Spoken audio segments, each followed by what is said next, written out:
Amos 5:21. Je haïs, je méprise vos fêtes. Je ne puis sentir vos assemblées. Tout d'abord, j'aimerais rendre gloire, hommage à Yahweh, Ba'Hashem, Yahusha, Ba'Hashem, au Kodash. Shalom aux élus et tout bonheur, aux apôtres et aux aînés de Great Millstone. Et salutations aux croyants et croyantes. Ici, frère Amos, et je suis back avec une autre leçon.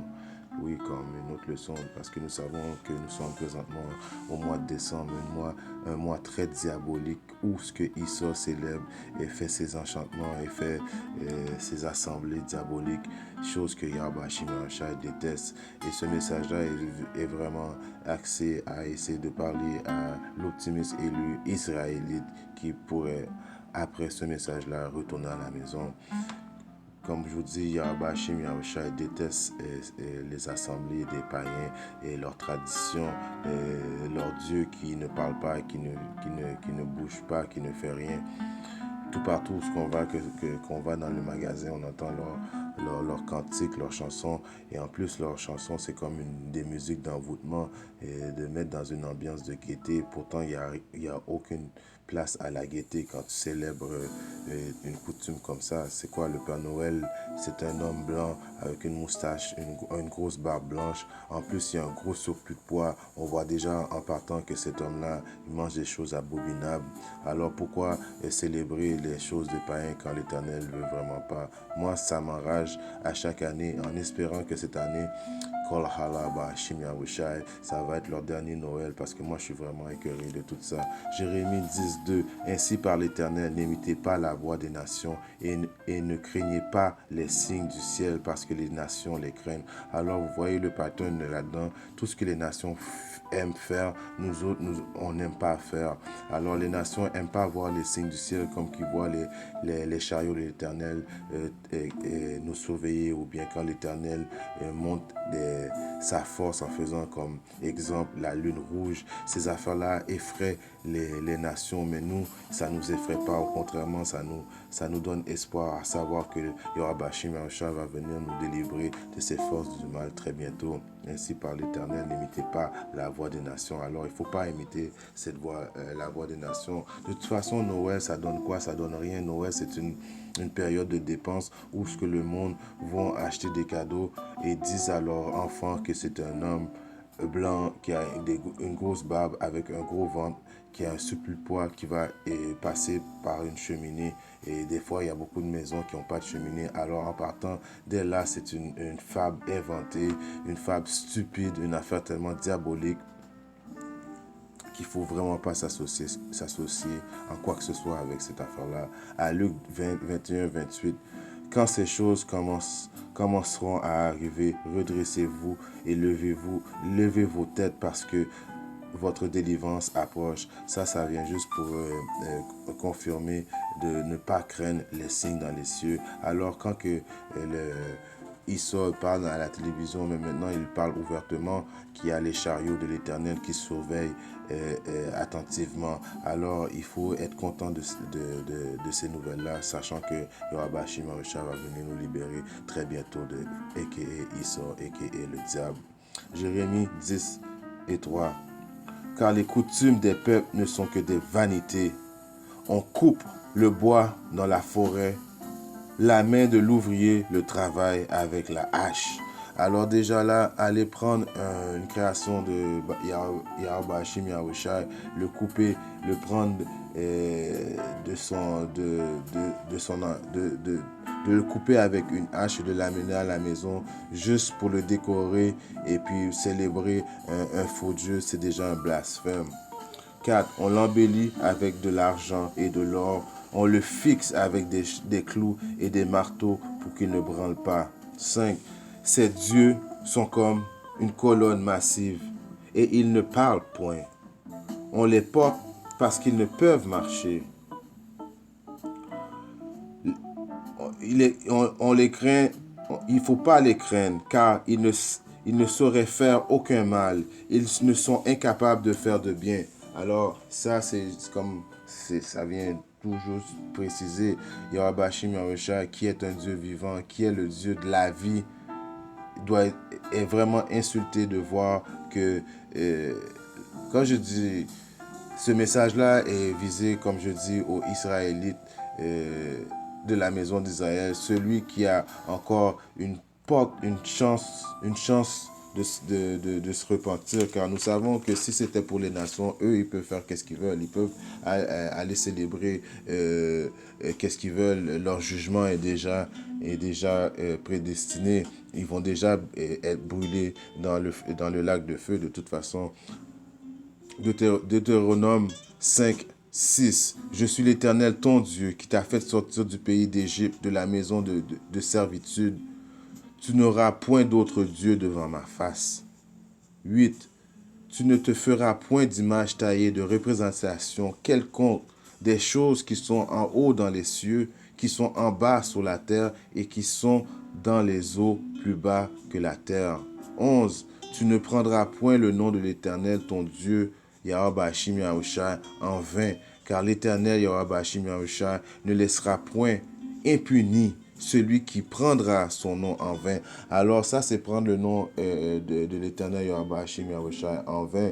L'Israélite qui se croit tout d'un coup faire partie de la société d'Issor et qui imite les traditions des autres nations. Et lui aussi, il va chercher son arbre et puis il introduit son enfant à ce culte diabolique qui est le culte de Issa, de manger du porc à Noël, de bénir le porc et de le manger. Vous savez pas qu'il faut pas manger le porc et Issa a fait du porc une gastronomie.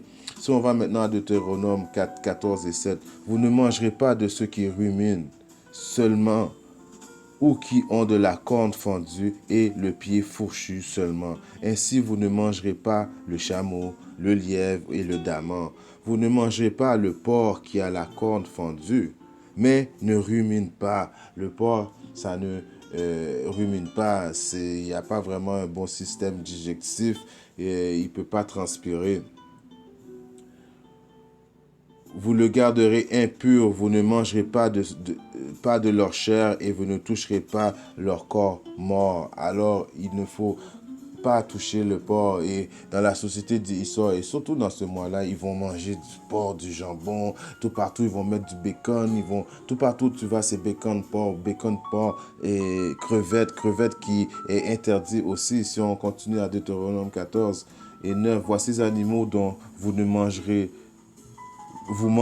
par ceux qui sont dans les eaux. Vous mangerez de tous ceux qui ont des nageoires et des écailles. Alors on peut manger tout ce qui a des nageoires et des écailles. Mais vous ne mangerez d'aucun de ceux qui n'ont pas des nageoires et qui n'ont pas d'écailles.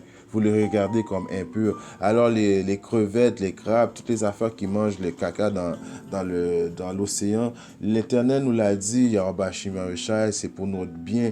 Il a créé ces spécimens-là exprès pour faire une fonction. Ils sont là pour nettoyer le fond de la mer. Ils sont encore une fois fait une gastronomie des choses qui sont abominables. Si on continue maintenant, on va aller dans le menu de Moab.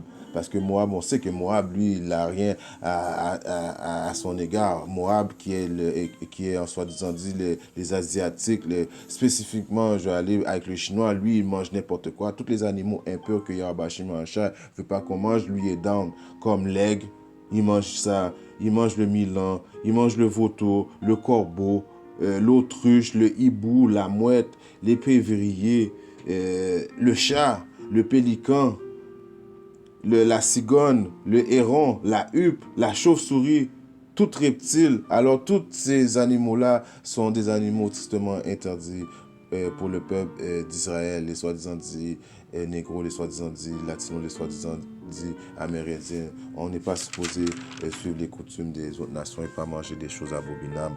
Romains 9.3. Car je voudrais moi-même être anathème et séparé de Hamashiach pour mes frères, mes parents selon la chair, 4. Qui sont israélites, à qui appartient l'adoption et la gloire, et les alliances, et la loi, et le culte, 5. Et les promesses, et le patriarche, et tout qui est issu selon la chair, Hamashiach qui est au-dessus de toutes choses, Dieu bénisse éternellement. Amen. Alors ça vient encore de confirmer que Yahweh Shimashai n'en a rien à foutre des autres nations. Yahweh Shimashai veut juste venir sauver l'élu et le 144e enfants d'Israël cette fois-là. Alors toutes les autres nations, qu'ils mangent qu'est-ce qu'ils veulent, qu'ils célèbrent qu'est-ce qu'ils veulent. Comme je vous ai dit, le lac de feu les attend, le jugement les attend. Et pas juste le lac de feu, avant ça, même le jugement a déjà commencé. Il y a plein de sortes de jugements que Yahweh Hashim a réservé pour l'infidèle. Psaume 147, 20, pour encore appuyer mon point. Il n'a pas agi de même pour toutes les nations, et elles ne connaissent point ses ordonnances. Louez l'Éternel. Alors Yahweh Hashim Yahushua s'en fout des autres nations. 1 Pierre 4, 17. Car c'est le moment où le jugement va commencer par la maison de Yahweh Hashim Yahushua. Or, si c'est par nous qu'il commence, quelle sera la fin de ceux qui n'obéissent pas à l'évangile de Dieu?